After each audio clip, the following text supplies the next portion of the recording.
There are beings born from darkness. There are monsters that challenge even the gods. In the ancient land of the Hittites, there was a giant serpent that dared to do the unimaginable. It defeated the storm god. Meet Ilanka, the serpent of chaos, the one who made even the sky tremble. Ilanka is not an ordinary serpent. It is the embodiment of chaos, of defiance, of the forces that threaten the order of the universe. Even the mightiest god, Tarhun, the storm god, had to confront it in a fateful battle. But no one expected that the storm god would lose. Ilanka was stronger than lightning, faster than the stormy winds. It coiled tightly around the storm god, draining him of his power. And then, it claimed the sky as its own. But the gods never surrender. Tarhun returned, this time with a different plan. He went to his son and said, "You shall be my weapon." This time, the storm god did not fight alone. He used his son to get close to Ilanka. And when the serpent let its guard down, Tarhun delivered a final, thunderous blow. In the end, the storm god reclaimed victory. Ilanka was defeated. The sky cleared once more, the winds blew again, and the rains fell upon the fields of humankind. But myths never truly end. The Hittites believed that even though Ilanka was defeated, it never truly disappeared. It only slumbers, waiting for another day to awaken.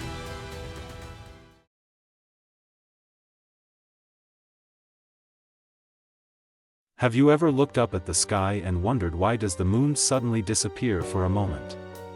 The ancients believed it was not a natural phenomenon but the mark of a mythical beast. A colossal, powerful serpent that once threatened even the heavens. Bakuna, the dragon that devours the moon. Bakuna is no ordinary serpent. It is described as a massive creature with a long, winding body like a snake, but with wide bat-like wings, razor-sharp teeth, and blazing red eyes that burn like the fires of the underworld. In the distant past, the sky was adorned with 7 radiant moons. They bathed the earth in a brilliant glow, making it more beautiful than ever. But their beauty also awakened Bakuna's hunger. It rose from the ocean depths, opened its enormous jaws, and swallowed the moons one by one. Seeing this catastrophe, the gods were enraged. They punished Bakuna, but the beast did not stop. When only one moon remained, it rose again, ready to devour the last light in the sky. Terrified, humans took action. They beat drums, blew horns, and shouted to startle Bakuna, forcing it to spit the moon back out. And miraculously, it worked. The moon returned to the sky, and light was restored. The ancients believed that Bakuna still lurks beneath the ocean, waiting for the day it will rise again. To ward off the spirit of the monstrous serpent, they hung wind chimes outside their homes. From ancient times to the present, Bakuna remains a symbol of insatiable desire, a great dragon that devours the light but can never truly claim the sky. It may have ruled over the nightmares of our ancestors, but light has always triumphed over darkness. And whether Bakuna truly exists or not, every time the moon is eclipsed, the sound of drums echoes once more, as a reminder that the monster has never truly vanished.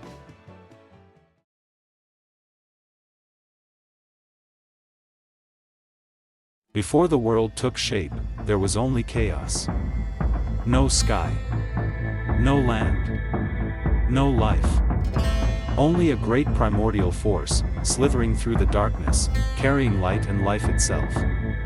That force was Aido-Hwedo, the divine serpent of creation in Dahomey mythology. In West African mythology, Aido-Hwedo is not just a serpent. It is the embodiment of creation, a sacred being infused with the power of both heaven and earth. With each graceful movement, Aido-Hwedo carved the rivers, etched deep valleys, and raised towering mountains. It is the breath of life, the flowing pulse of nature itself.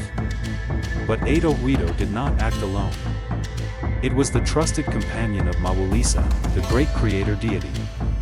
When Mawulisa willed something into existence, Aido-Hwedo carried out the divine command, bringing the god's vision to the mortal world.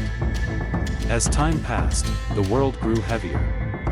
The land, the mountains, the rivers, all pressed down upon its foundation. To keep the world from collapsing, Aido-Hwedo descended into the depths of the earth, using its own body to support the weight of creation. But nothing lasts forever. The ancients believed that whenever Aido-Hwedo grew weary and shifted, the earth would tremble. That was the true cause of earthquakes. The Dahomey people saw Aido-Hwedo as more than just a creator god, it was the very cycle of life itself. When it swam through the oceans, the tides rose, bringing abundance. When it departed, drought took hold. It was the world's rhythm, the soul of the cosmos. Aido-Hwedo is not just a myth. It is a symbol of balance, of creation and destruction, of the endless cycles that govern the universe. Across West Africa, stories of the divine serpent still echo, a mighty being that has never ceased to uphold the world.